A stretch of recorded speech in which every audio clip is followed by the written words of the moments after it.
Hola a tots i a totes. Benvinguts de nou a una nova entrada del canal. Avui us parlaré de l'acàcia senegal. L'acàcia senegal és un arbre de la família de les fabàcies, malgrat que sovint es veu escrit dins la família mimosàcies.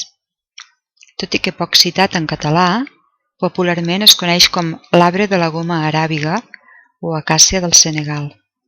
El gran interès econòmic que representa per als països productors prové de la producció de la substància resinosa coneguda com a goma aràbiga, amb múltiples utilitzacions com a additiu alimentari, en cosmètica i en farmacologia, entre altres.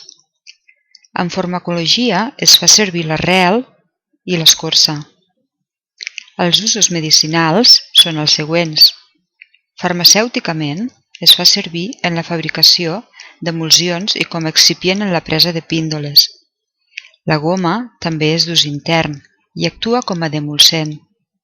El demulcent és un producte que en solució actua d'una forma purament mecànica com a protector dels teixits irritats i es fa servir per a mucoses inflamades, gàstriques, intestinals, respiratòries i urinàries, i d'ús extern és per cobrir superfícies inflamades com per exemple les cremades, dolor en els mugrons i la lepra.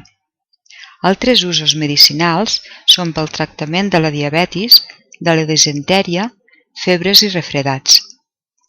També és antitussiu, astringent, antiinflamatori, cicatritzant i antihemorràgic. És expectorant i antipirètic. És antidiabètic i antidiarreic. Ingerida per via oral no presenta toxicitat.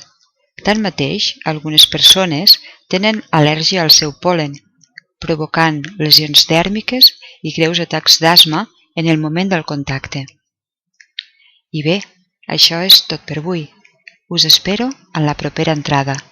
Moltes gràcies. Adeu!